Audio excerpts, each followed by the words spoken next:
What's up, beautiful people? I'm Nathaniel Pearl. And I'm Sam Sheva. And welcome to Curious Chimps Podcast, a show where we explore the infinite complexities of the human experience. We do not endorse anything illegal, so please consult doctors, do your research, and for the love of all that is holy, be safe. All right, let's talk about drugs. Curious Chimps.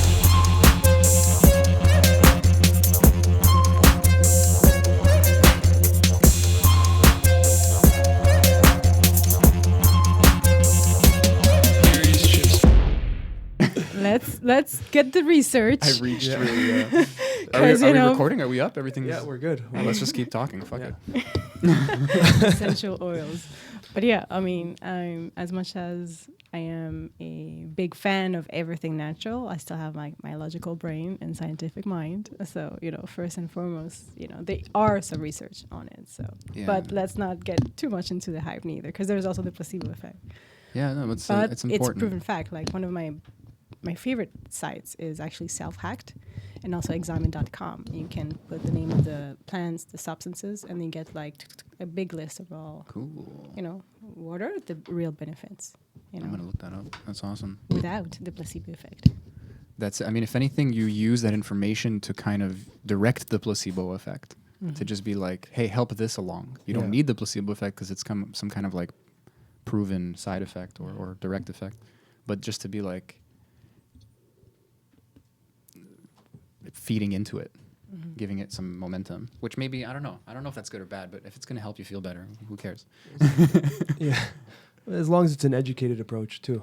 Not blindly just taking something. That's why I mentioned my frankincense experience, because I didn't think about what it was going to do to me. Obviously, unconsciously, so much is happening, and that's where the placebo effect kind of lies. But I wasn't expecting my gum to heal. I wasn't expecting, it kind of surprised me and overtook my attention, and then I kind of scanned my body and realized there was like a feeling of lightness, I know if I'm fasting or if I'm eating right for a long period of time, I know what it feels like to have a kind of reduced inflammation, especially because you might have like little injuries all over your body. Like everybody has like a bum knee and that ankle they sprained and blah blah blah, And I have like a fucked up jaw. I have inflammation all around. over. Yeah, when it's humid and shit. Oh, my neck. Oh, yeah. My neck is the hugest indicator. I did a double backflip once and landed on my head on a trampoline. So it wasn't a hard surface, but it like kind of bounces you. So you you bend hard, and I could have died. So But you're still here. I'm happy you're here. Thank you. I'm happy you're here. Thank you. Maybe we'll just take a second, just introduce Intro, yeah. Yeah, to the whole virtual audience who you are. Yes. So hey, Hi. How's it going? it's going great. Beautiful. How are you?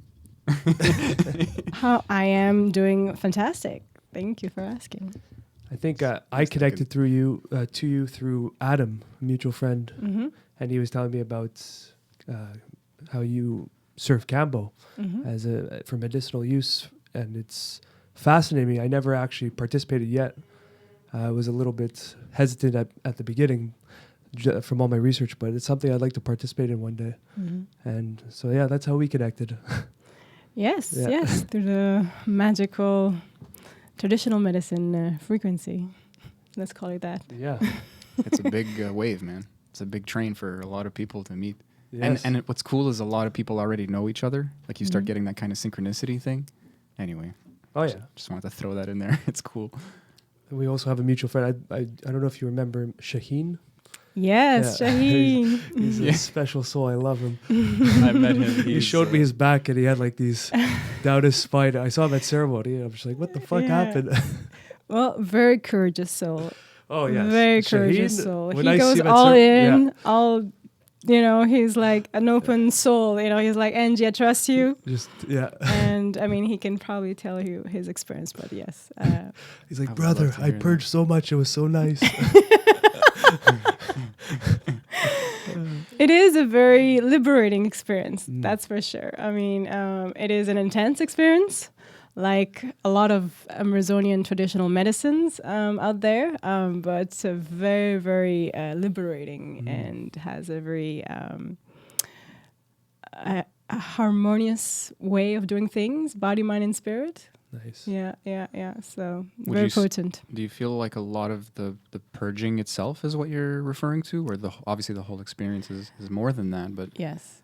I just personally feel like puking is like this double-edged sword where you really don't want to do it, but then like while or after you're doing it, you're so glad you did. Yes. Well, to put the purging in context, in Amazonian traditional medicines and also in other traditions, like, the yogic tradition, purging is not just like, like here in North America or in America, we think, I had gastro and then I purged. But done in a context of, traditional Amazonian medicine, it's really a healing effect of purging. So what you purge is not really, I'm vomiting like I'm normally doing. It's really like a healing, purging effect.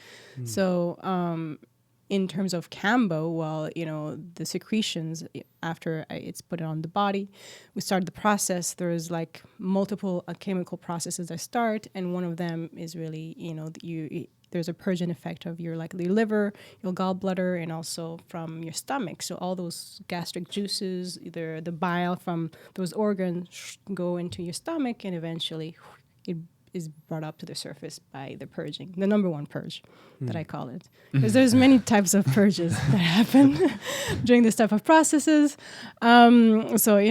The number one, so vomiting, and going number two to the toilet. But there's also emotional purges that happens, mental purges, spiritual purges.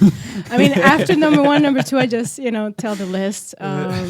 Spiritual purges also happens, weird energies that leave, the body, the mind, the soul. So, and all of the above sometimes, all at the same time. So. I feel like they're obviously greatly connected, or maybe even the same thing in a way sometimes. I don't know if I'm wrong about that, or if it's like there's more to it, but... Well, there is a link, of course, in the alternative realm, because we are all really talking about a realm that's very alternative. And if you talk to a normal doctor, they'll tell you, you're just talking gibberish right now.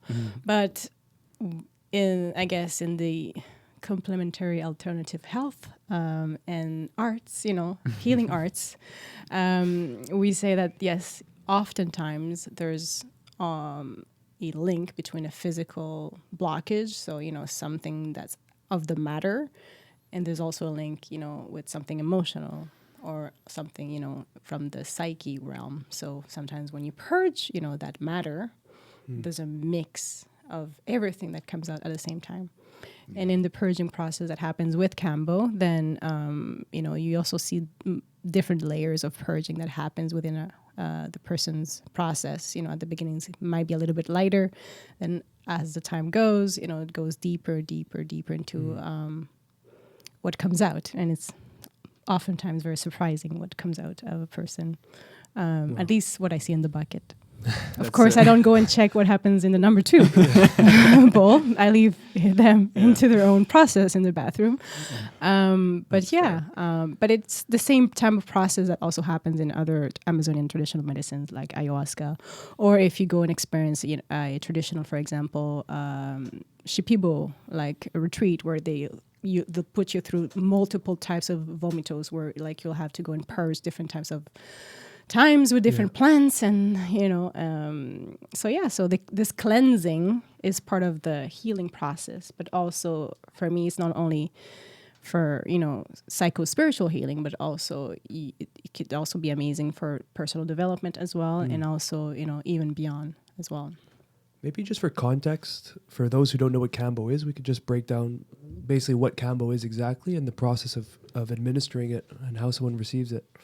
Yes, so Kambo is part of, like I say again, traditional Amazonian medicines, which we use the secretions of a frog called the Philomedusa bicolor. That's the Latin name, to be exact. And so there's a harvesting process that is done in traditional way by the Matses in the jungle. That's where my medicine comes from. And so there's a traditional process, how it's harvested, and it arrives here in Montreal where it's served in a ceremonial well. So it's a spiritual process that I offer people. And so from A to Z, there's, of course, I do talk with everybody beforehand. There's the preparation, there's a consultation in a sense. And then when they come, then, we talk even further about what's going on. I'm also like a trained certified coach. Also, I do spiritual coaching. So I'm able to go really, really deep with the person to really try to unroot, in a sense, what's going on, to really find what's either the psycho-spiritual wound behind it, or trying to see, oftentimes it's an emotional charge and also a limiting belief that's anchored to that. So that's, at the end of the day, what we're really trying to release. Nice. So we go deep into that, and then I open the circle, calling in all the directions, the benevolent spirits. They're going to help us through the process, and we open the ceremony. So I start by opening the gates. That's what we call it. So taking a little incense stick and doing small burns on the body, then removing that first layer of the skin, and then I prepare the medicine, meaning I take the secretions of the frog that's dehydrated, mix it with water, apply it on the skin, and that's when the Kambo process starts. And it takes anywhere from 5 seconds to maybe 5 minutes until the effects start to, to show. Wow. I would say on average, it takes anywhere from 2-3 minutes maximum, and you start. I mean, some people it takes less than that, but on average, let's say it takes about maybe like 2.5 minutes until you first start feeling like the effects of the Kambo. Sorry, go. I'm just curious about the details. Like so you burn the skin to expose a deeper layer so that you can get this into the bloodstream. Yes. Just by contact. Mm-hmm. So the process is we put the Kambo onto the lymphatic system. So to have access to that, we have to burn the skin. It's really truly like the first superficial layer of the skin. And then we put the Kambo into the lymphatic system, which is like your second like highway in a sense after like your blood system. It's the best way to put a substance into your body, because it really distributes it in everywhere, like from your glands to your organs to your heart to your brain. Yeah. So after that, the Kambo is really. I always pictured it as like a circulatory system with no heart. So like you have to move around, So I didn't think it would. Like, does it circulate for other reasons than muscles? I don't have a lot of info on the lymphatic system. It's an amazing system. I think everybody should get knowledgeable about that, because it is actually your immune system is linked to that. It's linked to your spleen. And yeah, it literally distributes the lymph. So, that liquid throughout your whole body, through your brain. So yeah, it's magical. That's why, some people get like lymphatic massages. It's really good. Like if you're sick, you need to not only like when you exercise, it's good for the lymphatic system because it moves that liquid, but we should like massage ourselves to move that lymph. I haven't used it in a while, but I have a body scrubber, and that's mainly for lymphatic flow. So you usually scrub your whole body, and it's going to help with the lymphatic drainage. And that's a lot about dispensing a lot of stuff is through the lymphatic system. Is that like at the same time? Is that like those dry scrub things? Yeah, with the brushes on it. Yep, that's why people do dry brushing. It's actually to stimulate the lymphatic system. That's what it's for. Okay, I never understood that. Yeah, I thought it was like a skin thing. And your skin gets all red and stuff, but it's like it's not it's like the under layer is just coming up to the surface. It's really interesting. That's really cool. And then so this substance you said is dehydrated. I don't know if you know. I'm just curious. I'm curious. Like, this is extracted from a frog. Yes. That you gave the name of that I already forgot. It's. I mean, the shorter, I guess, name. It's the giant tree frog. So isn't it super small? I thought it's actually quite big for a frog. It's big like my two hands put together. Oh, okay, big for a frog. Powerful frog. So it's that's why it's called a giant monkey tree frog. That is such a cool name. Okay, so that's the not Latin name. I can remember that one a lot more easily. And so, how do they extract it? Is it like, do they kill the frog? No. I would never participate in something that would harm an animal. I was actually like a vegan for a long time. So animal rights are really important for me, and I wouldn't participate, for spiritual reasons. So something that I personally think will create karma for me. No, quite the opposite. The way that it's harvested in a way is done the traditional way. It's so the Matses in the jungle, they have to sing to the frog. This is a Nectarian frog, so only is awake during the night. So they have to sing to the frog, and then the frog comes to them. They usually pick it up either leave it on the tree branch and cut the branch and bring it like to the camp, or to take it. And then when they arrive to camp, they stretch the frog in an X position, so stretching the paws, and put a little string around their paws, and then that's how they are able to, in a sense, harvest the secretion. So, it's like not fun for the frog, so that's why some people have to like stimulate her a little bit, and then it secretes. So this is her defense mechanism. Yeah. So after, it's excrete the secretions, they take a bamboo stick and put another bamboo stick. So there's sticks which are about, I should have brought them, but they're about this big. So it takes 4 frogs to do one stick. So this is like a very precious medicine. It's a very precious secretion. So it's done in a very respectful way, also towards the frog. After they're taking the secretion, then they remove the frog from the little strings, and then they put her back to the forest. And the little strings do make a little mark. So next time they go back to the forest, then if they see a frog with a mark, then they know not to, harvest her again. So they leave her alone. Interesting. Yeah. How did they figure this out? Well, that's an interesting story. The tradition says that once upon a time there was this shaman called Kampuk who, lived in the jungle, and then his village got sick.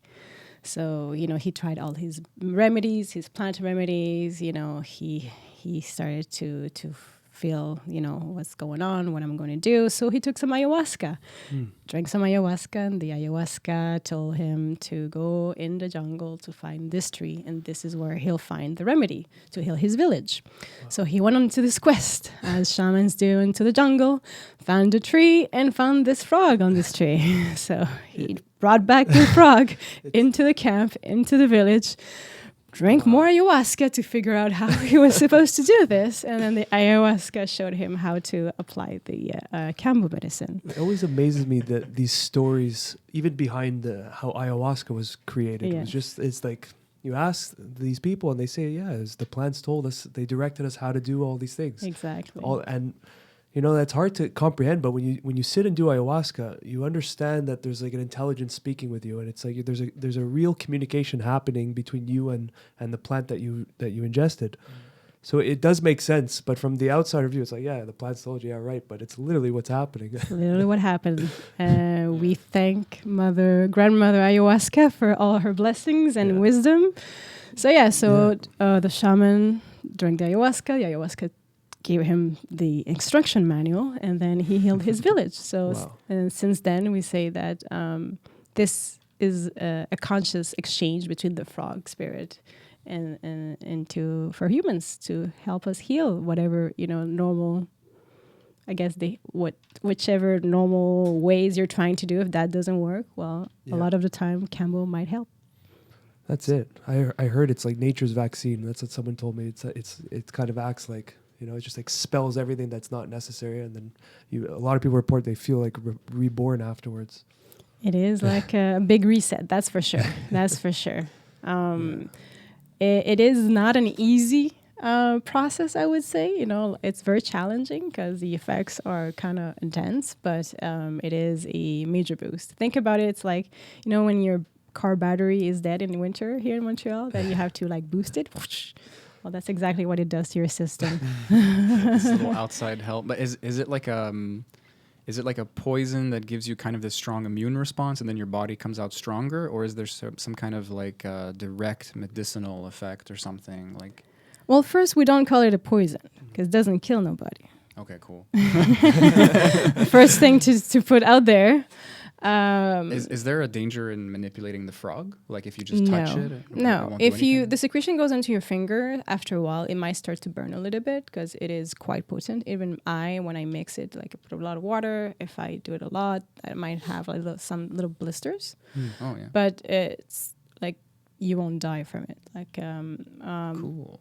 So that's why we don't call it a poison in my field, because this is non-toxic in the sense that it wouldn't kill a human, and nor would it like even animals. Like in the jungle, there's only one predator to this frog, which is the serpent. And they say that what happens is the serpent eats the frog. Literally, the frog has a Kambo experience, so he just starts vomiting, and then off he goes into his journey of frog. So even the serpent doesn't die. And there has been toxicology. It's a very peaceful defense. Yes. Just please don't Everyone lives after. Everyone gains wisdom.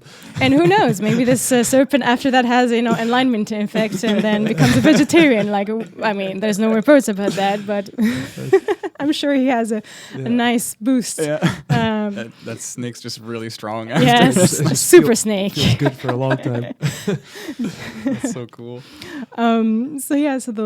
There's been like toxicology reports done on people after they're done Kambo, and it has happened that people have died after Kambo, and then really? In multiple countries they were wondering like, oh, is this the Kambo? But actually, no, nobody dies from the toxins or the secretions of the frog. There's nothing in the Kambo that can kill somebody. Now, what happened? Most probably, like these people had pre-existing condition that they shouldn't have done Kambo. When you do Kambo, what happens? Like your blood pressure rises and then your blood pressure lowers. So if, for example, somebody that has heart issues would do Kambo, then, there's a possibility that, maybe, it wouldn't be good for them. Just like if you have heart problems and you're here in Montreal and we go to the mountain, okay, those stairs from zero, you have 45 seconds to go and climb those stairs, like run for your life. Yeah. Most likely this person might have a slight heart attack at the top. Like even I don't have heart problems. Yeah, that's true. So that's the whole point. So that's why there's a whole list of contraindications, just like any substance basically on this planet. Everything has to be done in a certain order. So if you're not contraindicated, then this is a very safe practice. So everybody that comes to me, you go through like, whole form that you have to fill, read all the contraindications, signed and everything, and talk to every person. But if you're, green lit in a sense, like you're okay physically, mentally, and spiritually, then this is a safe practice done in a certified, professional of Kambo. Don't do this at home alone.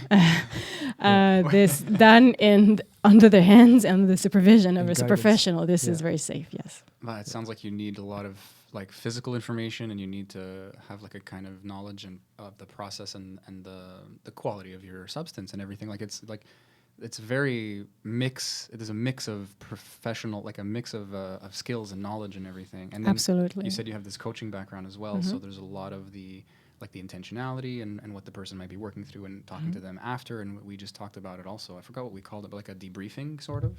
So you can kind of like integrate and understand a little more easily instead of just walking away. Yeah. Like I did something. Yes. A lot of people feel like that, I think. The set and setting can be good, but it continues after. Yes. They absolutely. say like getting in and out of the yoga pose is part of the yoga pose, like so if you just kind of walk off, like what the hell was that? That's like someone at ceremony told me, it's like the second ceremony begins, and he was talking about life. Like leaving is the whole other process of integration and stuff. Yeah, I'm like, well put. I mean, life is a ceremony. Yeah. It's just like we have peak experiences when we do those ceremonies, under, different substances, but life is a ceremony. We just go into a little cocoon for a few hours or a few minutes to get some insights, so we're able to manage and self-master our own life, which is the whole point. Because, I know I've been doing, Amazonian medicines and being in this path for almost like 7 years now.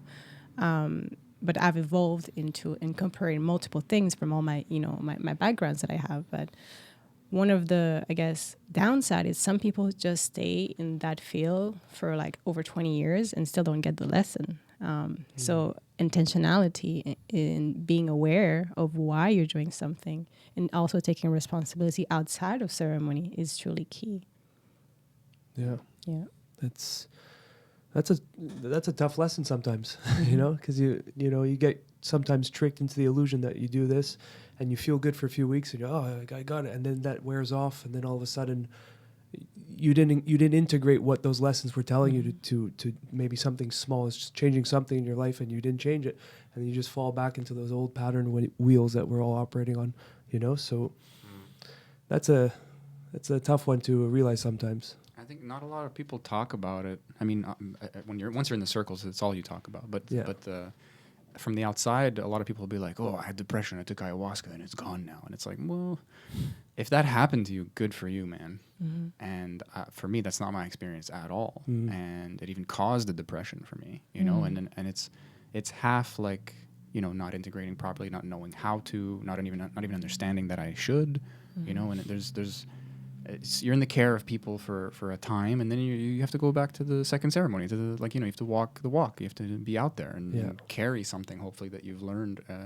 so that you can kind of see this new perception applied, instead of just kind of like, oh, I take it's the modern pharmacology vibe where I take a pill, I push a button, and everything's okay now. And that hardly ever is true or works. And if it does last, it's acute and it vanishes as fast as it came.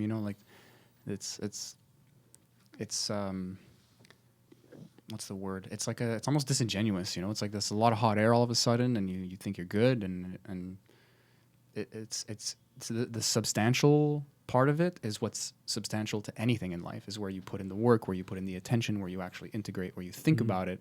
It's not just something being done to you. It's not just environment. It's like you use it to inform you and then shape your continuing environment in a way that's more conscious. And that's complicated. It's like, okay, I take a frog poison and I vomit, and it's like, no, man. It's so much more. It's endless, really. But integration is like 50% of the work.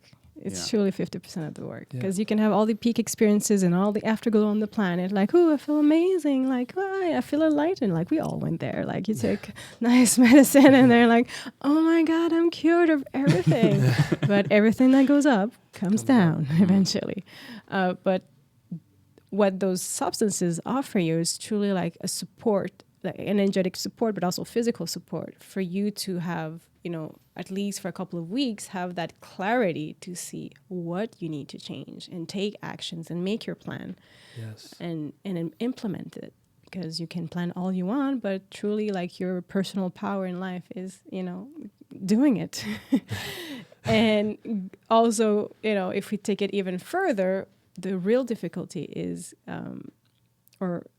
the dark side of our ego, let's call it like that. All those like limiting beliefs are there, and basically like your ego wants to keep you safe and in control, and everything doesn't want you to get out of like that comfort zone. So that is like, the big process is you taking a new identity and you actually going for the change. Yeah, that's a good way of putting it, because it's like, it's almost like you have an internal enemy.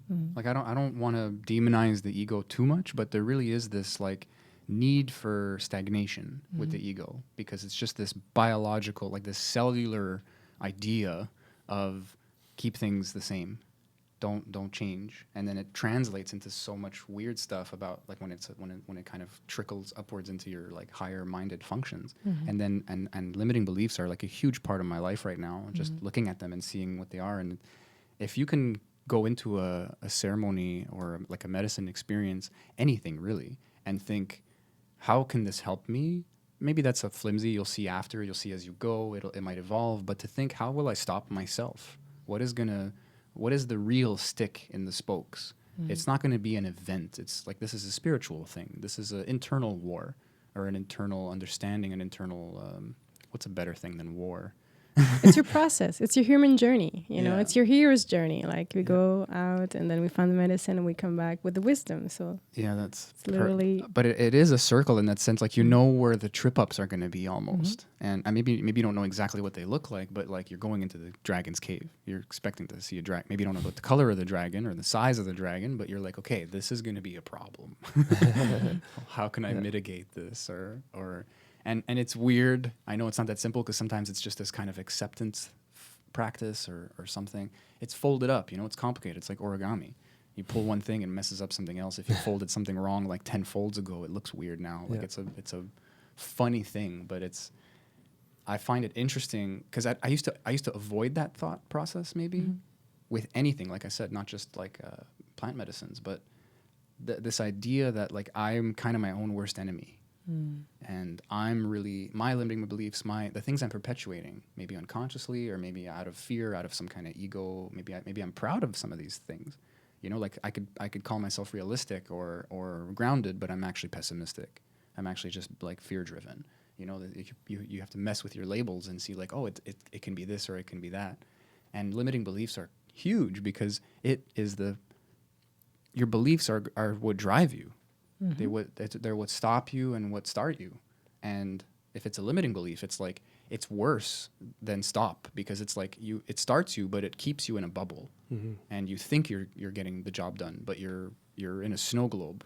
You know, like you're in this perimeter that is artificial. You can really just step the fuck out of it, but you can't. You won't. You know, it's I don't know. I'm just kind of ranting now. I'm sorry. Interesting. This could turn into a coaching session. Talk to me, please.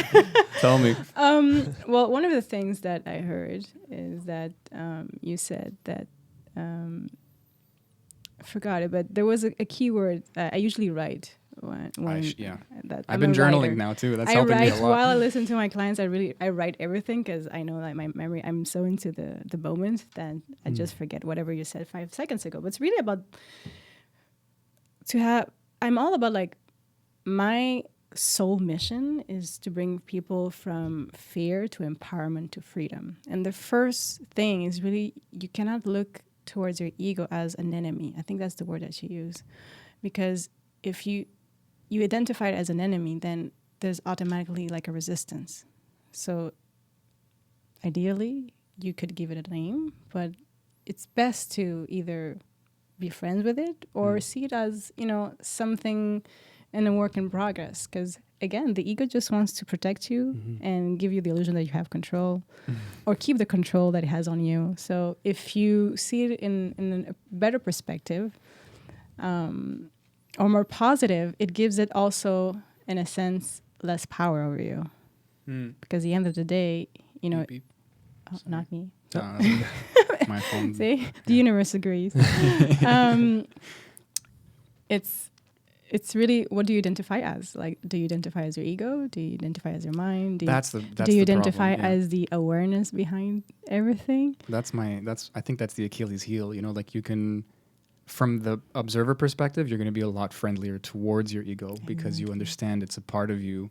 It's a huge part of you. It's like your sun sign in astrology. It's like this thing that you show to everybody that shows everything to back to the observer. It's like this in between from your inner and outer worlds. Like it's really powerful and really strong. And I just kind of see it as like a dog that's like a companion, but I have to train it. But it's a dog that I see life through. Like the analogy fails. It's like it's a filter for things, and I use it as a filter for myself to the outside world. So it gets really squirrely, and so the dog analogy, and maybe dog is like kind of lowly as well, like, but maybe not for most people. If you own it, we all own dogs. Like we love our animals. I love my dog. So I don't. I think that sorry, Lily. She doesn't care. She's sleeping. I think there's a reflex to call it the enemy, but I even caught myself when I said it. I was like, oh, no, that's not what it is. But I definitely feel that way sometimes, and it's going to cause resistance, which causes ignorance. And then I'm hiding from parts of myself, and then that shadow is getting bigger instead of smaller. Exactly. I would add to what Angie said and say that the ego is not an enemy. It actually it's like your ally that cares too much. And it's literally just holding you back from everything because it's like so afraid. It's It's fear driven. But it's so important too because it does protect you from things. It has its value, but it doesn't control your entire life. And when you realize that, but not from an angry perspective of you're the enemy, you're control. It's more like, oh, you care too much. Maybe let's tone that down. Let's observe why you care too much, and come from that kind of approach. It's going to be a way more positive outcome than turning it into an enemy that you have to constantly fight, Yeah, like it's exhausting, and it wraps itself into like. But it's going to win that fight, though. That's the problem. It's going to embed behind your anger towards it. That's fucking smart. But here's the thing: if you treat it like you treat your dog, like when I used to I began my dog relationship, I've had her for like 10 years. I used to watch what's his name, Caesar, dog whisperer. Yeah, Caesar Milan. He has a very like domineering type of way of treating dogs and like to train them. But now there's a whole way of training dogs. It's actually quite opposite. It's more like conscious, a more gentle way of doing things. So I feel like if you see it as an enemy, you become like a very domineering type of like, energy towards it, where I feel like we need to treat it like we're more softness and love. And when that happens, your ego just softens. And you realize what's under your ego. It's all that fear. And what your ego really needs is really gentleness, caring, compassion, love. And, like they say, you attract more bees with honey than vinegar. So how are you going to make friends with your ego if you treat it badly and shame it? It's like, shame is like the lowest energy on this planet. It really is. Yeah. It is and then you start to analyze your ego, like what's the fear behind it? And then you can treat that in a sense. You can give it, release those patterns, you release those charges from childhood, name it. Hence, the usage of these beautiful medicines that help you to see beyond your ego. I look at them like flashlights sometimes. Yep. In dark corners. Just, oh, there you are. And then you just work through it. Sometimes you can work through it like within seconds. Sometimes it's a big process. But it's just a flashlight going everywhere, Mm-hmm. And the ego doesn't like that. Well, it runs out of places to hide when the whole room is lit up, That's it. That's. It starts off as a flashlight. You're going there, you're there, and then the lights just turn on, and that's the power of those medicines. At least for me, when I go for a ceremony, that's the kind of feel I get, and I just surrender to observing whatever is hiding. And the ego is I feel the ego is our subconscious mind anyway, so it's very programmable. I work with hypnosis, with Psyche also to rewire the subconscious mind. So once you know how to work with the ego, then it starts to get fun because it's like, oh, it's not that complicated. So, you release the fear, you release the charged emotions, and then you give it like a good programming. And it absorbs it. And then that dog becomes a really nice, cute dog. It will go out and start yapping, because it gets flares up still right a dog, now. right? But after a while, it becomes a very docile dog. I'm like, oh, look, we can go and walk now, on the leash. And then once in a while, that dog will bark, bark, bark, bark, bark, bark again. I mean, I have a Pomeranian, so they're very yappy. It's a yap dog. But, after a while, you understand how, the mechanics of your own ego, and they're like, okay, I think you need a little bit more of this. And then you become friends, and after a while it's like it becomes a fun game, a nice tango game or dance, I would say, with it. Yeah, I guess it's always gonna be a fear-based thing, so the dance never ends in a sense. You're just getting better and better at identifying which are the real fears, like crossing the street here on Descaries, if there's a lot of traffic, that fear is useful. Yeah. But it's really the fun part is discovering where are the false fears that are just anchored in limiting thoughts or limiting stories or limiting beliefs. Why would you describe that as fun? Like, is the process fun to you For me, it's absolutely fun. It's like finding weird, things into a basket, and I love cleansing it. Every time, and you want, oh, look at that limiting belief. Oh, cool. Then you change it, boop, flush it, burn it, whatever you want to do, and then after that, you end up with a really nice basket of flowers. At the end of the day, that's what we're here for, to really increase our vibration, be happy, feel free, and then do and materialize our dreams. At least that's my my view of things. Now, yeah.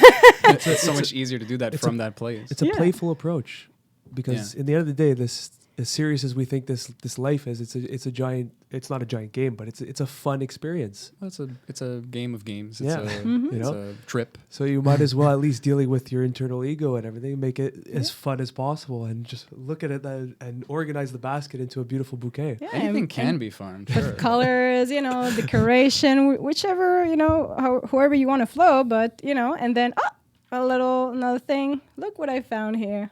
Okay, let me look at that, and then flip. It's almost like you're just curious and fascinated about it. The observer effect. Yeah, I find a kind of ego-driven fun about it, which is I can look at these fears now, and like you said, which ones are merited, let's say, which ones are kind of important, and then kind of suck the energy out of them. And it's more intellectual. It's like, okay, this is a good fear. I'll keep this around, or I'll let it guide my actions, but I don't have to feel the fear anymore as much, let's say. And then the other stuff where it's like these are unfounded, phobic, kind of like high energy fears that are attached to limiting beliefs and like past traumas or something. And once I identify those, I go, oh, I'm not actually afraid. And then it's like, even though I feel the fear, I can just walk into the fire. That's the fun for me, is like this still from the ego perspective a little bit, but just this kind of like conscious release where it's like, I don't feel the release, but I know I can get it. I know that the fire won't burn in a sense. And that's the power when those darker things, let's say, call them, those shadow aspects of ourselves don't have power over you. That's when you have your freedom. I like that they're called shadow too, because you just have to put a flashlight on it. That's the flashlight. Exactly. And then there's not much more to that do. can really liberate you from a shit ton of misery and suffering, is just being aware of those shadow mechanisms that you've been operating on. And there's the fears that you need not to cross the carry on the fucking red light on the busiest time, But there's so much fears that are just not needed, and we're just operating on it. Automatically, because we've been programmed from our childhood, from society, from our culture, from the stuff that we watch on the internet. Yeah. And I during ceremony I had a realization. It was like, you get all these downloads, and sometimes you remember them, sometimes it was just in the moment. And it was like, fear is the currency of control. That's what kept repeating in my head. And the more afraid you are, the easier controllable you'll be in your own self, with your ego, and with the control of the powers that be. So once you release yourselves of those illogical fears that we're talking about, and not the real physical fears, there's so much liberation there. That is so true. I can tie so much to I won't there, because I'll rant, but like you're talking about beta versus alpha, like in terms of brainwave states, like if you're in beta, you're driving, you're caring so much about the environment. And again, it's like a healthy fear. You don't want to smash into something or kill somebody or kill yourself or your passengers. Like, this is a high energy instance. And what you want to do is push your ego to the forefront, sort of, and be aware and be like afraid of how you're acting vis-a-vis the people around you, and kind of want to match them and mirror them and make sure everything is going in like a kind of ant formation. And that is not that you're flustered. That is not a decision-making environment. That is a appeal to authority. That is a brainwave state. That is an entire appeal to authority. Whereas if you're an alpha, you're present. Exactly. And that frontal lobe You're is breathing. shining and activated. There's so much blood there. And then you're breathing, just observing, pausing. And oddly enough, you're not flustered, and you make a better decision faster. Yes. Whereas when you want to make a better decision faster, you can't. Because you're in fight and flight, which is the whole point of, why there's a lot of stuff happening on this planet right now that put a lot of people into fight or flight, thinking there is an enemy, a real one, apparently. Let's talk about that. Trauma is interesting, and like everyone just got like quarantined. Like isolation, like is terrible for your health. And It is. It's the worst for your immune system, actually. Yeah. I gotta say, there's some people that the fear is so embedded in them right now that they're just on complete flight reaction, and you see it manifest where there'll be someone driving their car alone in their car, but they're wearing a mask, and I have to point that out because I can't stop laughing when That I does see bother me. I really don't seen understand. those memes. But I see it a meme in real life, and I'm freaking out because there is no logic in any approach to that. Some comedian had a great quote. I forgot which one it was, but he said, having a mask on alone is like lying in bed with a condom waiting to have sex and no one's there. It's like you're literally... The one that I really like is like, now that the pandemic is gone, now people are wearing masks. It's like we're putting a condom at the, like, when the baby's birth. Like, little too late, dude. Yeah, no, it's theater. There's a lot of theater when it comes to security, and then a lot of the emotions even are like a tale of that. I noticed like us being more conspiratorially minded and worrying about like what's behind the motivations, and other people kind of trusting the experts and the boob tube news and the government and stuff. All of these are knee-jerk reactions because we're all in fight or flight. I'm just a conspiratorially minded person, so that's what I'm going to do in these instances. I've realized this today. And just like, we're all afraid, and we're all just like sinking back to coping to what we mechanisms. know. Yeah. David Goggins, he says, you don't rise to your like to your best, you sink to your training. Like you don't rise to your potential in crazy moments. You sink to your training, to your like what have you Your default mode. Yeah. What have you cultivated? You know, and a lot of times it's trauma, fear, and That's a nice quote. I like that. Dude, that book's changing my life. What's the name of the book? Can't kill me or can't stop. I actually don't even know.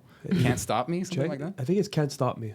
David Goggins, he's like a Navy SEAL, ultra marathon runner. He's just all his videos are just like insane motivation. Can't hurt me. Can't hurt me. Can't hurt me. The guy's crazy. He's running like 200-kilometer runs, like, and just screaming on camera. Yeah, he's a fucking super do athlete. it. Wow. Really fast. But the book is interesting because he systematically removes limiting beliefs by using his story. So there's this self-help thing to it. It's that kind of book, but it's very much a real story. And the audiobook is incredible because he is... Your dog's snoring. That's adorable. I'll give it a little kick. He's with the reader. So he's not the one reading the audiobook out loud, but he's like friends with this person and he's sitting there. And then they'll stop randomly and he'll start interviewing David Goggins. So it's like a podcast. It's like half a podcast, half a book. And I love that it's a story because you have an example of an individual who had every reason and every excuse and just like a mix of luck and then a lot of hard work and a lot of like overthinking of like, how do I mitigate myself? How do I not become my own worst enemy? And it just skyrocketed. Just one thing after the other, this guy just surprised himself and had tricks that he's sharing that may or may not work for you, like all that jazz, but a lot of interesting and powerful ways of thinking that you just get like it's like a vibration, you know. It's rubbing off on me. Like this guy, I think that's his job. Like he coaches people and he'll like live with you for months and just like teach you to be a badass. I mean, among other things that he's doing. Yeah. But he robs you of motivation. He tells you, I know you're going to read this book and you're going to feel like getting up. That's going to go away. You know, like you need all this other stuff that I'm talking about. And he even has challenges throughout the book. It's a very interactive experience. And anyway, I could talk about it forever, but I strongly recommend it. It's one of those books where everyone's like, yeah, it changed my life. I recommend it.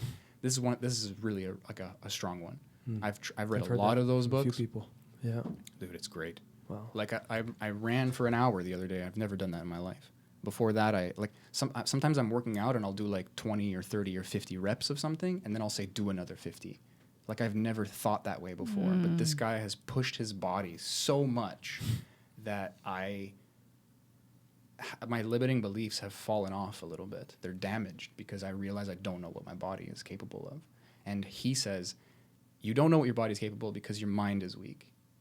That's the limiting belief factor. And for him, it's all about callousing the mind. So he just smashes his limiting belief. As soon as he smells that, he starts chiseling at it. If not, like, smashing into it with a freaking Humvee. Yeah.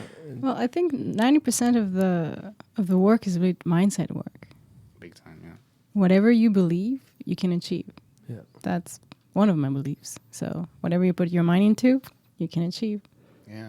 I mean, there is like, you know, let's say like you're 5'1", and then, you know, there's a possibility you might not grow 5 inches all of a sudden after a certain age. Like, you know, let's be logic. But yeah, consciousness is unlimited, and we are consciousness. So when that's your first rule, then you know that anything's possible on this planet. That's I gotta remember that one. Do you meditate a lot? That's. I try to meditate every day. I try. Now it doesn't happen every day, but I do try to.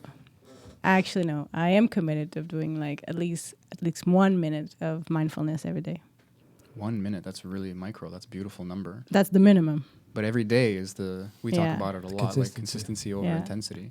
I feel like I'm trying to reach for something when I practice, but honestly, the ability to do like 30 minutes morning and night kind of thing, like and then if you're hard on yourself about it when you don't do it, like it becomes this Ouroboros of fucking shame and suffering and not completing your task. Mm-hmm. But there was this time in my life when I would just meditate, and I modeled it after cats. I don't know if you ever owned a cat, but like they'll just close their eyes randomly, and they're not sleeping, but they're just like chilling. And then like you make a noise and they open their eyes and they look because they're like, danger, what's going on? and then they won't even move their head again. They'll just close their eyes again. And I look at a cat, I observe my animals at home, and I'm literally seeing them jump in and out of fight or flight. Like, it's so easy for them. They're going to sit and purr and be in this like meditative healing vibration. And then suddenly they're going to like jump 10 feet because you scare them, and their hair goes up and they run away. And it's like this is the magic and mystery of a cat, is that they just can boom, parasympathetic whenever the fuck they feel like it. They just sit down, they do that little loaf of bread thing, they like curl their hands in, and it's like so adorable. And they'll just close and then just And then a and second later, they're going to kill something. Yeah, they're little murderers, and they're the chillaxed. They're the most chilled like animal on the planet. Like, I picture a turtle, like these things that look slow, like a sloth. They're freaking out on the inside. That's my theory. They're in fight or flight, but they just can't do anything about it. It's funny you say that, because Next time you see a sloth or something, you're gonna laugh. You're gonna think. Well, of I was me. in a park with my friend, and we saw a rabbit jump by. I'm like, that fucking rabbit is literally living the biggest horror movie of his life. There's monsters in the trees waiting to kill him, and he's just fucking freaking out going. And yet that's his baseline. maybe he's in parasympathetic. He's just doink doink doink. You know, like that's. Jeez, that's true. Poor thing. It's not going to live long, though. That's. You know what? Prey animals maybe are just more like excited and more nervous. Like, as soon as you see an animal that has like a squirrel, like sort of like side eyes, like a horse also, like they're just meat. They're just food for something else. So they evolved to see more like 180. Monocular vision, right? It's I don't know the yeah, term. the but binocular is the predator. That's seeing it, yeah. forward. Interesting. So, what are humans? Yeah, we're Because I mean, a lot of us, depending on the time of the year, act like preys instead of, We're the predators hunters. being treated like prey. We're being convinced we're prey. Yeah, like we're You know? social monkeys. There's no alpha, but we act like there is. There's no we're not prey, but we act like we like prey. Like, I noticed something recently. Like, I love that you brought that up. That just activated this whole thing in me that I realized recently. I'm sitting down sometimes and it's like half of my brain goes, let's go swimming. It's going to be awesome. I want to. Another half of my brain just goes like, I don't want to. Like even though everything inside of me is saying, well, I guess half of everything inside of me is saying, like, I want to experience the water, cold or hot. I love swimming, and it's hot lately. It's beautiful temperature, and it's so good for the bones and the joints and the muscles, and I love it. I fucking talk for an hour, just waste all our time about fucking swimming. But part of me was like, I don't want to do that thing that I love. So I just sat there and I went, wait a second, what? For the first time in my life, I went, wait, why? What's going on here? Yeah. And it kind of just answered me like, I don't know, this is what we do. And I turned, and like I was standing, and I could see like my computer chair on the right, and like my swim trunks on the left, and I was like, son of a bitch. Like, I'm just acting like that so often that I think that's what I want to do now, and it scared the crap out of me. I just realized I was cultivating horse brain, or squirrel brain, or whatever. Like, just sit. And it's like, oh, you want to sit. So my body starts going, oh, we want to do this. We like this. It's like you're doubling down on your mistake. You're like, yeah. I planned this. I want to be a lazy fat ass. I want to sit on the fucking thing. The fact that now you're realizing more and more is like your superpower. I tell my clients, like, awareness is a superpower. Like, is the first step of everything. It's that interrupter. Yeah. And the more you interrupt, the more you're free. And that's what you're talking So about give yourself a pat on the back. Yeah, no more horsey. Now you're like, fuck you, horse brain. whichever animal you like to impersonate. I don't know why I picture a horse. They don't even seem like prey to me. They're so majestic and powerful, but they got the fucking side eyes, bro. Like, it's just the way it is. Horse brain doesn't sound. It sounds like a food. I don't know, horse brain. Sounds delicious. We I love horses. Vegan. I love horses. Who doesn't? If But you ever that's- met a horse or something. That's what she was talking about, is unprogramming and now reprogramming new thought patterns. And now that buffer system of cutting those thought process, and now you're retraining a new thought process, and you're going to listen to that voice more and more, faster and faster, the more you catch it. That's that step 2. That's that integration part that needs Yeah. that conscious push, and that's what David Goggins is giving me. Yeah. That's I kind of. It's also taking the decision, like making the decision. You don't want to go back to the old pattern, and then breaking that pattern. And the breaking of pattern is actually, the work.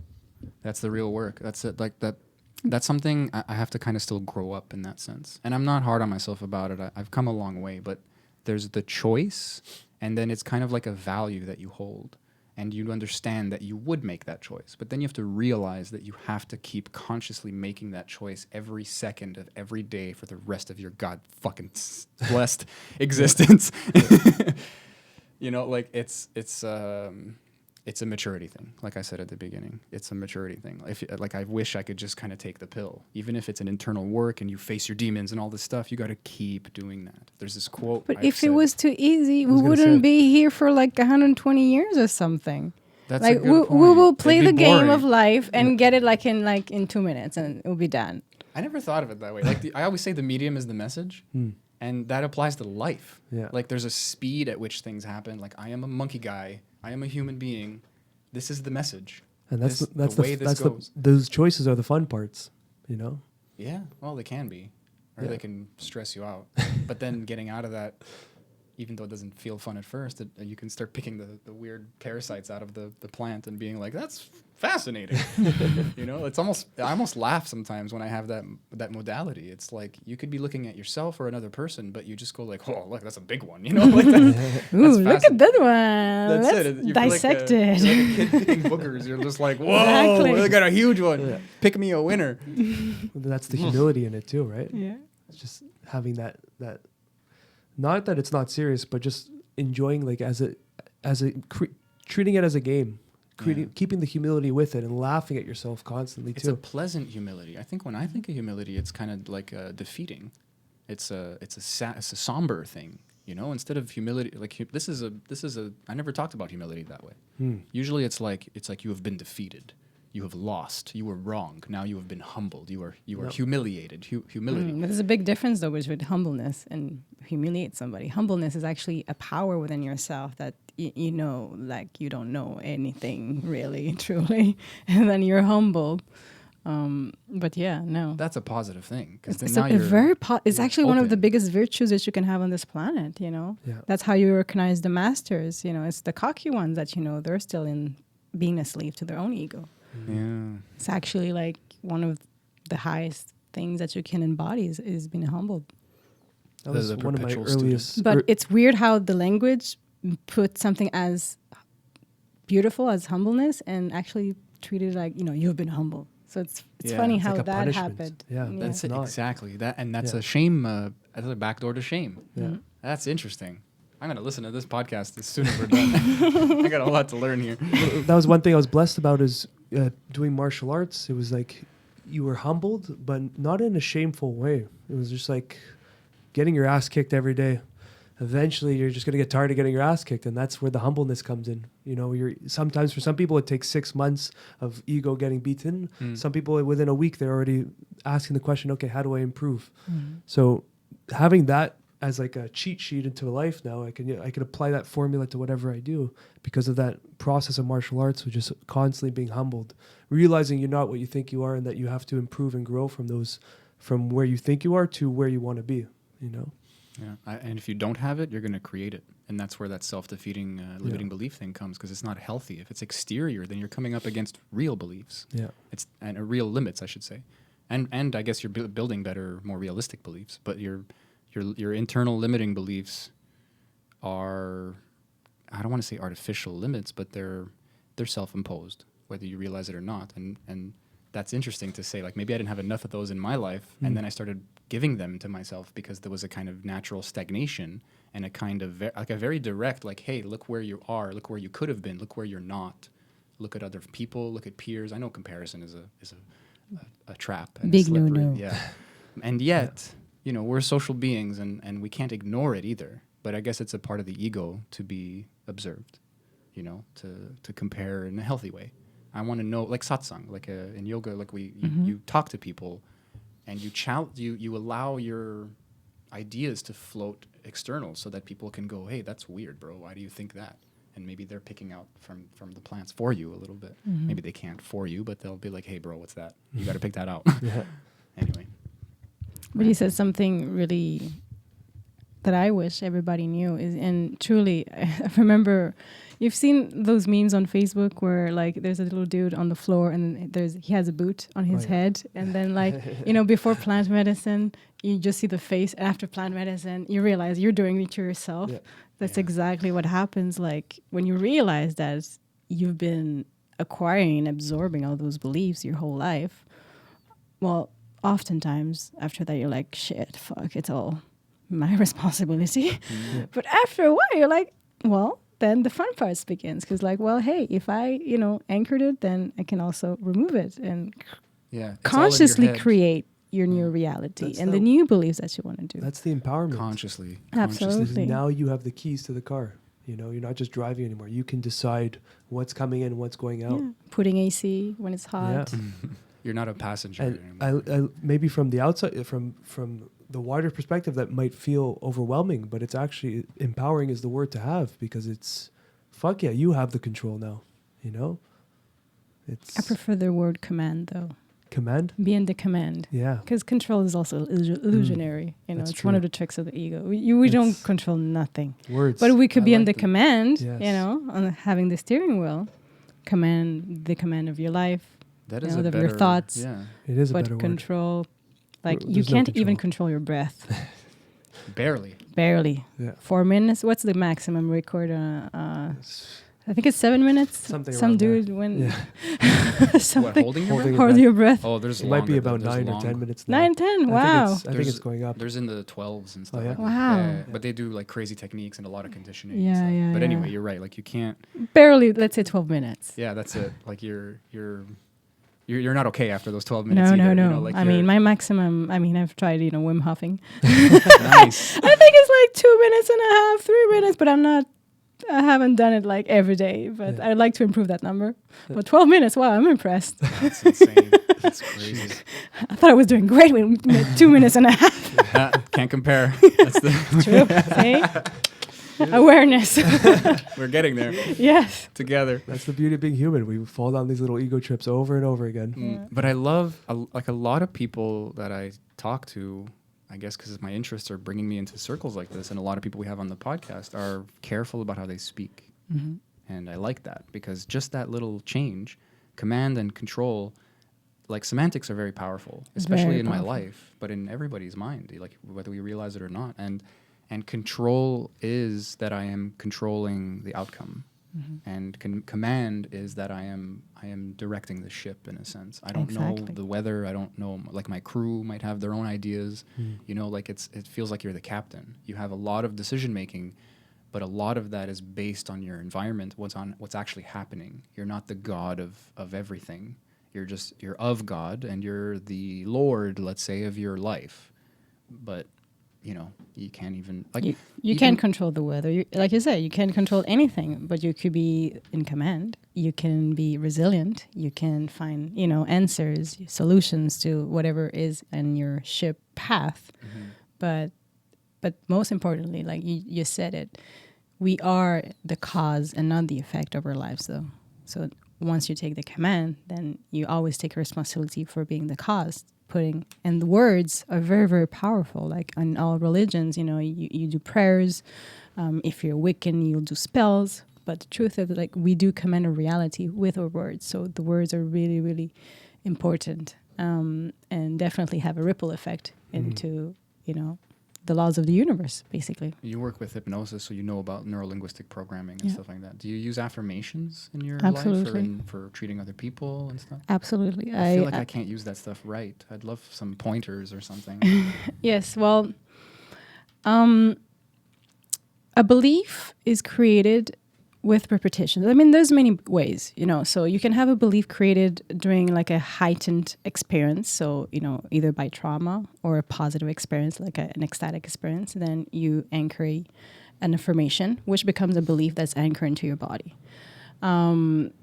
Repetition. So, they even say that you only need to hear something 7 times until it starts to get like anchored into your subconscious mind. And I believe the data is something like 35,000 times. If you hear something 35,000 times, it becomes like an anchored belief, like 100%. 35,000. Yes. That's so many times. That's a lot. It can happen quick, though. I get, I mean, considering how quickly and unconsciously we speak to ourselves. Yes. In our Think mind. of how many times, just for throwing one word out, like we can all relate to COVID, of how many times you hear that word. It's probably in those numbers, Yeah. Even more for the people that are glued to their television. So With their face masks in their car. or working at a hospital, Yeah. or who knows Yeah. what. Yeah. yes. So repetition is really important. The emotion behind it is really important. But so if you use affirmations, you're going to program your subconscious mind through the repetition. Now, if you use affirmations under a hypnotic state or a meditative state, which is the same basically, when you go down into your brain waves, from beta to alpha to theta, it's the same process. It's just in meditation where they're to become the observer as as much as possible. We're in hypnosis or in guided meditation, which is basically hypnosis. similar. Then we have a goal of anchoring beliefs into your subconscious mind. Now, the one thing that people should know is under hypnosis, you can only anchor a belief is actually in resonance with you. So, just putting out there that you cannot force somebody to believe something. Yeah, a lot of people have A fear that a fear or a full dismissal also. Yeah. Like hypnosis doesn't exist, or it's like, oh, I don't want to crack my brain open to someone. It's like I can trick you to feel drunk or to bite your shoe because you think it's a steak or some stupid stage hypnosis, but I can't make you punch yourself in the face because you wouldn't do that. Yeah. The person's eyes are closed and they're listening to you, so there's a lot of charge and a lot of control, if you will. But there is a lot of limits just because the person is still aware on a certain level. Because we say that all hypnosis is basically self-hypnosis. Nice. So, Yes. and truly, we go in and out of a hypnotic state all day, every day. It's our natural way of being. Right now, we're just chilling, relaxing. We probably went in and out of a hypnotic state multiple times. Mm-hmm. It's just, when we're driving, there's a lot of stimulation. We're in beta, but, it doesn't take much for us to relax and enter a light alpha. So that's why Netflixing and watching TV, relaxing is kind of a dangerous thing to do. I was telling him before, because after ceremony I came back, I'm like, I'm canceling my TV. I'm getting rid of this television. Yeah. And just because I realized all those patterns of just tuning out in a hypnotic state, but watching a television is just, just absorbing all those whatever's going on. Choose wisely what you usually lock into. Usually it's just The Office on repeat, but especially TV, because it's visual is takes up most of your brain. So you, there's Just a lot of empty. resources. Yeah. And it's easy to, I don't want to use the word hypnosis. For me, hypnosis and focus are kind of interchangeable. We jump in and out of different levels of focus, and guided meditation, yoga nidra, like a guided hypnotherapy. You're kind of just turning the focus in on itself. So this person is in this observer state. Mm-hmm. But it is really focus. It's just playing with focus. And if you think about, we all know that person where you have to touch them. You can't even call their name. They're studying or they're watching TV. They won't notice you until you poke their eyeball or something. Mm-hmm. And then there's other people who are kind of constantly jutting back and forth like a bird because they're just in that kind of state all the time. These are just different layers of that same mechanism. Absolutely. I love hypnosis. And to answer your question, one of the tricks and one of the reasons why I started searching and studying hypnosis and all these ways of using your brain in what I feel is full capacity, it comes from my background in plant medicine, because when you really study what happens during those states, it's basically your brain enters multiple brain waves at the same times and syncs from your left brain, right brain, front lobe, and the back. So I discovered that you basically can do that under the hypnotic state, which is why we integrate traumas and beliefs and, whichever stories that you're integrating under plant medicine so much faster than if, let's say, you just do, I don't want to do a generalization, but some people are in therapy for years and years and years, and then they're able to resolve something, on, let's say, in a week of ayahuasca, because you're in this hypnotic state, basically under the use of this plant medicine because of the substances with DMT and everything. So one of the tricks to really anchor affirmation is to manually, in a sense, induce that state. So stimulating your left brain and your right brain, and also the frontal lobe and your amygdala. So you can do that with a hypnosis trance, so putting yourself under, which is basically entering a deep meditation, and also the technique that I use called Psyche, which we do it manually. So using somatic exercises with the affirmations to able to anchor that in the body. What does some of that stuff look like? Like I remember a long time ago, I saw this thing where like someone was like they crossed their legs and then they crossed their arms and they would touch their ears and it did something to like their brain wave patterns and stuff. Well, I don't use that move It's a weird one. with Psyche, but the principle is very similar actually. So when you cross, how you say it, like when you cross your right side and your left side, it actually makes a connection with your brain. Oftentimes, let's say if you have like a big emotional charge, it means like, there's, I don't know how to explain it, but like the memory or the emotion or let's say energy is stuck on your left side. So which is like your emotional side. If you're able to cross this energy or emotion or whatever you want to call it into your other side, it's able to logically integrate, which is able to do like the integration. Integration is that. So after like you release the emotion, then you're able to see the situation or what happened with a new perspective. And also bringing, let's say if something is really, really emotional charged, then it means that it's really stuck in the amygdala. The person is really in the amygdala, which is like your fight or flight, your reptilian brain. And you try to bring it to the frontal lobe, which is like your logical mind. So doing that with, these are derived from brain gene moves, which maybe the move that you talked about is part of it. Familiar. But we use very specific moves that we call balances, and to not only like dissipate the charge, but also anchoring the new belief. And so the body is your subconscious mind, basically. So whatever has a reaction into your body, it also means there's a reaction into your subconscious mind. So that's why when we do like, either with Kambo or other stuff that I do, also I am a biodynamic breathwork and trauma release. So when we release from the body, it's also released from the subconscious mind, which brings us, when we purge, it's also purges from your subconscious mind, purges from your body, purges I feel it directly sometimes. Yeah. Like people know about like the psoas and things, and like your fight or flight creates that kind of fetal position, and all of those things are connected. Like there's a lot of times recently even where I've been very anxious or depressed, and I just forced myself to stand like Superman essentially, and breathe like very deeply, like 30 times, and that is a couple minutes of my life, and it completely changes the way I feel. And I realize, I can realize, okay, my core is like open, my shoulders are open, my thorax, everything is like opening. Everything is like I can breathe more easily, the blood is flowing better. These things are gonna make me feel differently.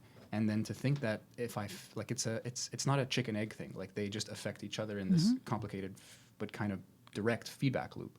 So if I feel that way all the time, and then I start shaping myself, the unconscious takes over the body slowly, like a tree growing. Like it's not overnight, and the healing is not overnight either. But you do start like cracking yourself open, and then start feeling or thinking differently, because you're just directly attacking your shape, like your body, like somatic complex. work is one of the most powerful works you can ever do in your life.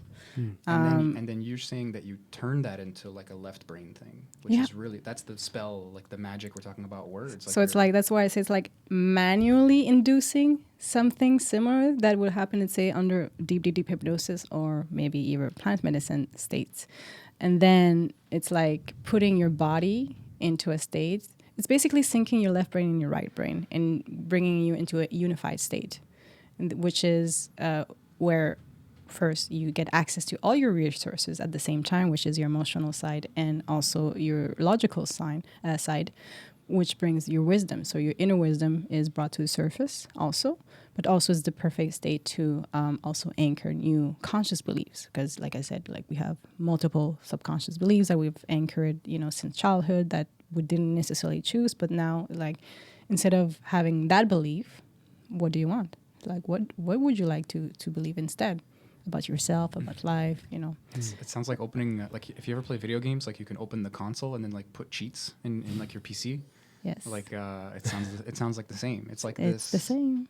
The code underneath, sort of. So then you become like a bit of a coder or like a hacker or something. Exactly. And I don't want to deviate the conversation too much, but I'm really curious about this process because I've heard about it a lot in other avenues.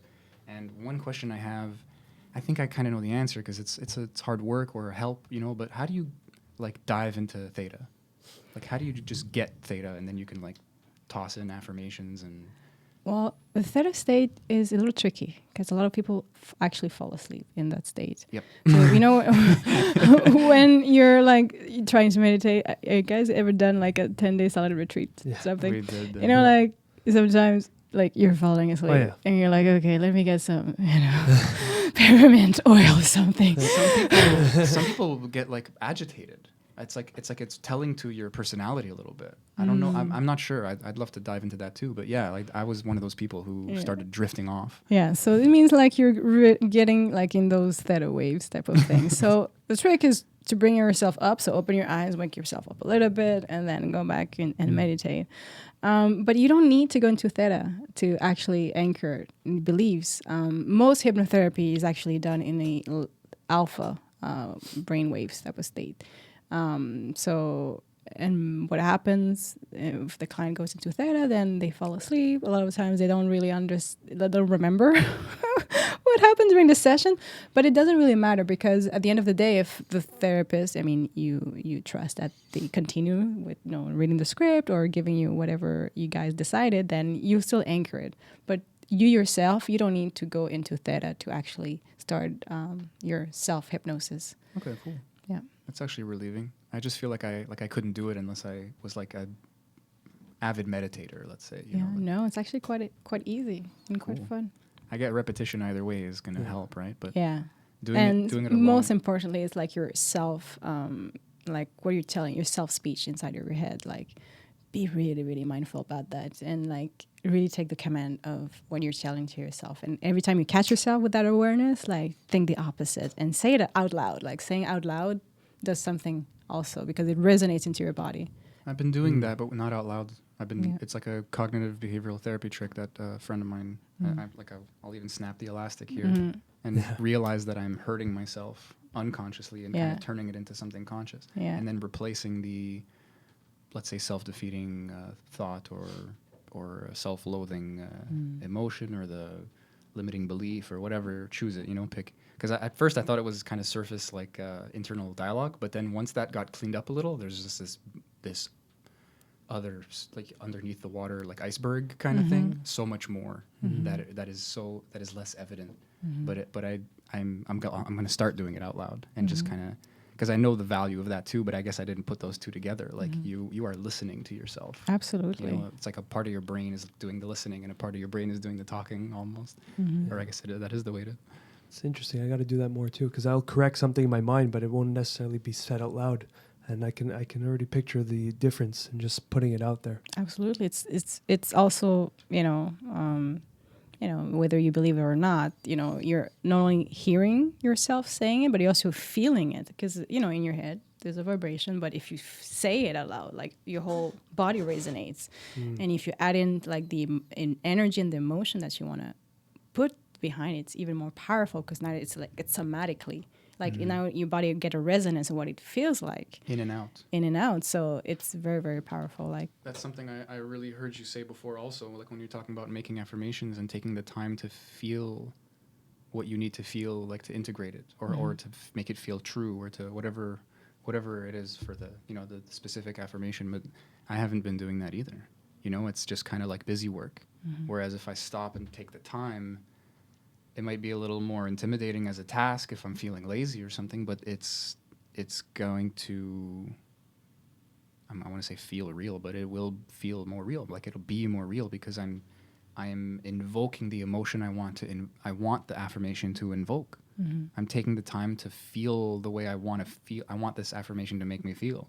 It's like the practice is incomplete without that. It's so obvious now that you bring it to light, but little details like that I haven't. Little tricks. I have a lot of those into my pockets. Keep going, please. I'm learning a lot here.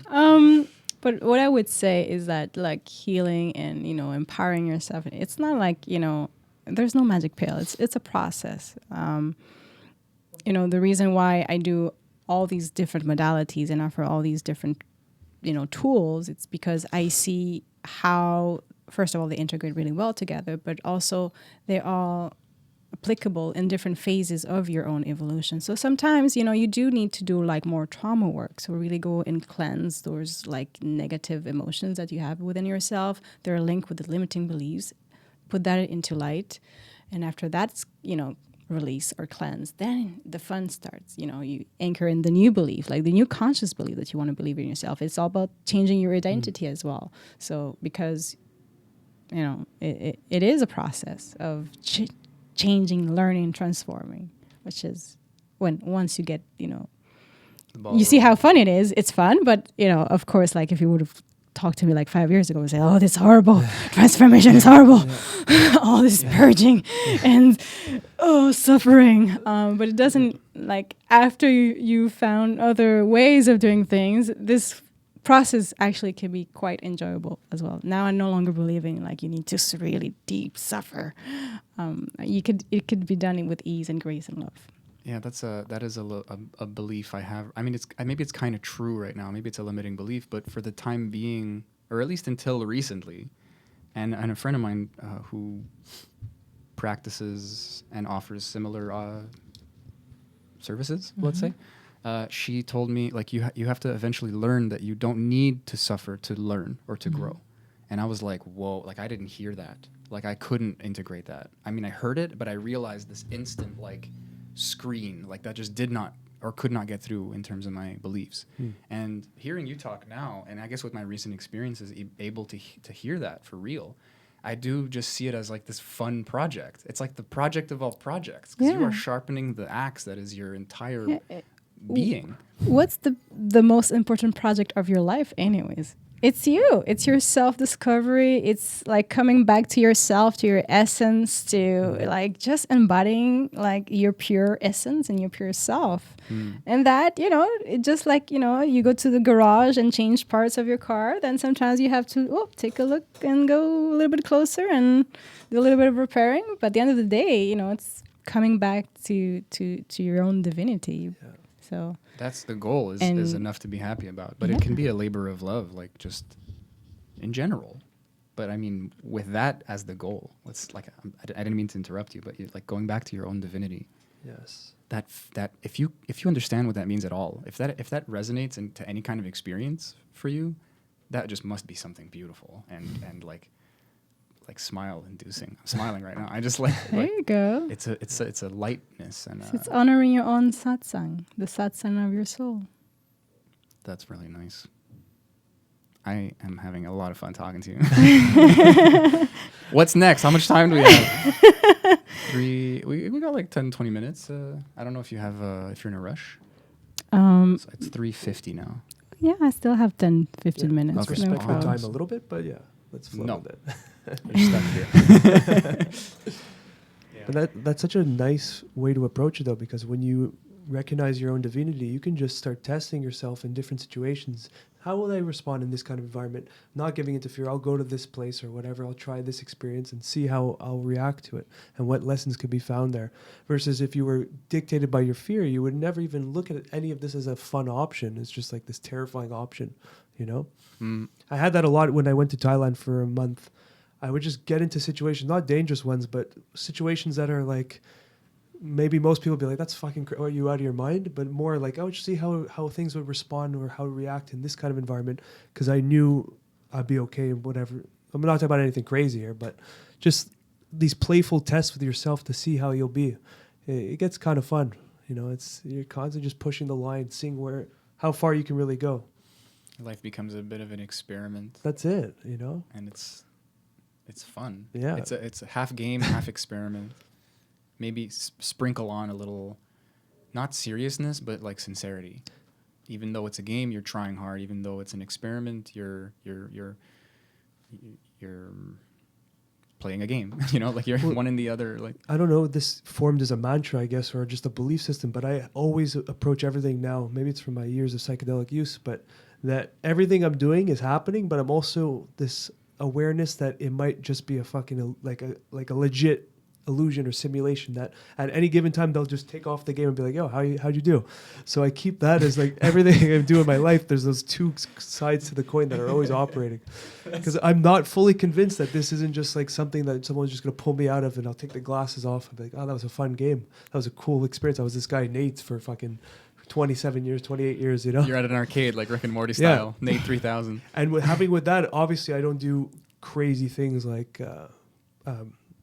hurtful things, but I recognize that I can fuck around a bit and test myself in a healthy manner, you know, and also not take everything too serious because I know that it might just be just an illusion. That's an intelligent, like, middle path. It's just formed over the years through hearing people talk in podcasts and my psychedelic experiences, and it just grew together, and I just have like this weight off my shoulders in a sense. You know, things still affect me, things still bother me. You know, things take time to process, but it's also just knowing that, hey, this could be just like that. It's gone. You know, yeah. I mean, like, the experiences feel real. So let's just acknowledge, you know, the pain and the suffering is there. Yes. Absolutely. But yes, I always keep in mind that, hey, this is a multiple sacred texts say it. If you study deep, you know, Advaita Vedanta, you know, it's the first thing, you know, it only exists in the mind of God. Even in the Bible, like in Genesis, they say that Adam went to sleep and started a dream, but they never mentioned that he actually woken up. Whoa. I didn't know that. I did not know that either. So it makes you think about it. You know? Yeah. Are we awake or are we asleep right now? I always felt that when we take psychedelics, it's like we unplug from the matrix. Sure we unplug from our own matrix. Yeah. And when we unplug from our own matrix in reality of 3D, that's when the fun starts, which for me, the unplugging is really about doing this whole work, you know, acknowledging, healing, you know, and then also doing the fun part of reprogramming yourself, but also bring this awareness and see how this all happened, you know. Yeah. And then how do you consciously want to create? And then you start having fun in this Maya dream. At least that's where I'm at right now. It sounds perfect, you know, just going backwards into your story and kind of like falling in love with yourself, and realizing that the past you know, were ashamed of is like your moment now is going to be a past for your future self. Your moment now was the future at some point that you were afraid of, maybe, and it's just like it kind of makes you shed the emotional attachment or the emotional confusion when it comes to time, you know, and then you kind of have this left brain more cemented idea of being present, the value of being present, you know, like the motivation to be present instead of just being present to be present. You got to train it somatically, like you said, but you got to make it emotional and make it spiritual and make it intelligent as well. And also honoring our humanity too, because that's what we came to experience, our humanity. That's where we incarnate. It's not only to live, you know, in the stars and, you know. That's a big thing, you know. Like I feel like there's like this meta shame of just like being alive. And it's like, no, we want to be God again, or we want to, whatever it is. I remember I took DMT once with this kid, and I just came out of it saying it wants to be us. We're going this way, and it's coming the other way. Like, we're going the wrong way, man. That's a good way of putting it. Yeah. Well, that's the game, isn't it? Like, it wants to experience itself. Yes. It's like, you know, the hero's game over and over and over again. The hero's journey, sorry. Yeah. So, you know, like, we're human and like, oh, we think something's wrong with us. Let's go back to God. And God's like, wait, we're supposed to anchor this divinity into humanity. And then we forget. Like, I mean, for me, every time I take, you know, entheogens, it's like I take them and they always come to a point where I just start laughing. Oh my God, Angie, you just got caught up again into your own matrix. Thank you, ego. And then I just start laughing like, oh my God, I just caught up into the illusion again. Ha ha ha ha ha ha. And usually that's when, you know, the nice part of the trip comes. I was like just blissing out. I got to turn that into laughter, because for me, it always turns into like apology. Even when I'm getting a massage, someone hits like a sore spot or like a knot or whatever you want to call it, you know, air quotes. But I just start going like, oh, I'm sorry, like leg, I'm sorry, back, you know, like I have been neglecting you. And then it, like, even before I said sorry, it's like I stamped this like kind of, I perpetuated this emotional, like this shame essentially. Whereas you are literally like giddy. You're like, oh, it's I did funny, it again. Yeah. I mean, I've done, I don't know, maybe like probably somewhere like 20 times ayahuasca. You know, every time there comes to a point, I go back there and I remember, and then I forget again. And then I go back and the ayahuasca again, or whichever other plant medicine or animal medicine. And I'm like, I was like, shit, I just forgot again. And so that, I mean, it's also part of the game. You know, we get that amnesia, that human amnesia where we just get caught up. Yeah. But again, it's about that moment of awareness. Okay, what's going on? Okay, I can see I'm back into those weird subconscious commands that I have. Okay, and that's, you know, when we should give ourselves like stars.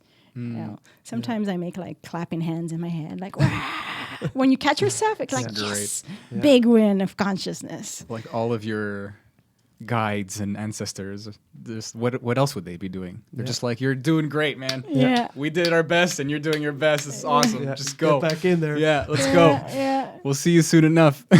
That's why for me this ceremony that I went to this past weekend was actually one of the easier ones I've ever experienced. Usually there's so much purging and resistance. Here it was just like, I think that awareness just woke up so quick. It's like, oh, you got caught up. Okay, let's enjoy it. And then No purge. It's my second ceremony in a row. No purge. No purge. Beautiful. Finally. But well, it's not a bad thing, but it's nice to step away from the bucket for a change. yeah. But it wasn't a celebration, but it was just the humility and the fun part of it. Just like, oh, you got caught up. Okay, we're good. We're back. Let's observe this whole story, and not be stuck in it. And it was a celebratory weekend. That's what it felt like. You know? Whereas when you get caught up, sometimes you think you're really stuck, but it's so simple. Sometimes you just, when you become an observer, it's so quick, you know, and it's so perfect when you can just observe. And you can't not laugh. Yeah, you laugh. You're like, look at you. You're so caught up on what you thought was important. you know? Such a space to cultivate. It's beautiful. Yeah, it's. I think about. I've only done ayahuasca once, and I was a completely different person on the other side. I was like just lighter and happier and like dancing and, you know, like. But as soon as like that was just a downhill. Like you even said it perfectly before. There's like this afterglow, but it's like a gift. It's this momentum, and it's like a pen. It's going to run out of ink, or if you will, you know, and you have to kind of write stuff down. Absolutely. That's what I tell my clients here for Kambo, you know, like you'll have a boost, you know. I mean, 99% of people have like this major boost of energy physically and mentally. It lasts anywhere from 10 days to even 9 months for some people, but on average, they say 30 days. And that supportive state is really for you to like make a plan and take steps, like make it happen, because, you know, it will run down. But because you have this enhanced state, you know, physically, mentally, and spiritually, whichever substance you're taking, it's the time to take, because not your ego is like you soften and it doesn't have so much weight into you. And so those patterns that usually have there don't have, you know, you're lighter, literally. So, you know, you're able to create new pathways into your brain, but also into your life. That was my mistake. That's beautifully put. Like but there is no mistakes. That's the even more fun part. Well, it was a learning lesson. It's like making me, now that I see it for what it is, and like took the clothes off of it, like took the shame, the life traps like off. And I saw it had to happen for me to learn. If someone would have told me, I wouldn't have integrated it properly. Like now you have the knowledge of it. Yeah, that was maybe your first lesson from that ceremony. I got a few things from that ceremony, honestly, and as time passes, I kind of notice them. That's one thing I noticed, a huge thing. I don't even know if I've said it on the podcast yet, but the fact that I don't go out of my way to integrate things. I had that mentality for a long time of just taking the pill, so to speak, and even if it was shrooms or I don't know, you know, ayahuasca or something, or a DMT trip, like I thought I was just pushing a button and I was going to get something out of it, and sort of, but not what I need. I mean, you know, we get what we need, but it's my expectations were just wrong. Yeah. And the truth is that it was just this. There's a lot of information and a lot of physical and mental and all kinds of benefits from all angles of your existence, but you have to kind of honor the intelligent monkey that is your body, you know, and honor the observer that's kind of running the show in a yes or no kind of way, not in a direct commanding versus controlling. Like something as simple as like kind of sifting through my experience and remembering parts of it and writing stuff down. Like I wouldn't do these basic things to integrate these powerful and acute experiences, fleeting, dreamlike experiences. I have to sit down. I have to write this stuff down. I have to take the time, and I didn't. And ayahuasca was a glaring experience for that. All my trips, most of my trips, I didn't talk about it after. Sometimes right after you're kind of discombobulated and you can't really get into it. But like months, years later, I'm finding new things, and I'm like, fuck, I got to write this shit down. I got to integrate this stuff because it's wisdom. Yes. It's not just like a thing that happened and now I'm better. There's some release there, and a lot of that is the ceremony, not the plant medicine. And then the plant medicine obviously has its own benefits and stuff. But like, just the actual example of it was I took ayahuasca, and then I had this space. You know, I had this ability to become the observer very easily, and that was huge. But in that state, I noticed how much I didn't love myself, how much I didn't take care of myself, and I just kind of abused my laurels. No, my luxuries. The things that made my life easy made me live a lesser life, essentially. And then noticing this, I had shame instead of that playful. Like my ego went back normal. into. You know, we all go through the same. I mean, not everybody, but it's normal. It takes a while until you start laughing at your own too much seriousness. You know? Yeah. But it's normal. Like, I mean, most of my ayahuasca first experiences, I would say most of them, I just cry most of the time because it just cracks open my heart. Me too. And anything will just make me cry from joy or from sadness. Yeah. So no worries about that. Don't be ashamed about feeling shame, you know, about that. Don't second arrow. Don't shame your shame, just dude. Drink the just next allow and breathe through it. Yes. Let it in and let it out. Yes. You have to feel it to heal it. I like that. That's a great way to end it. Angie.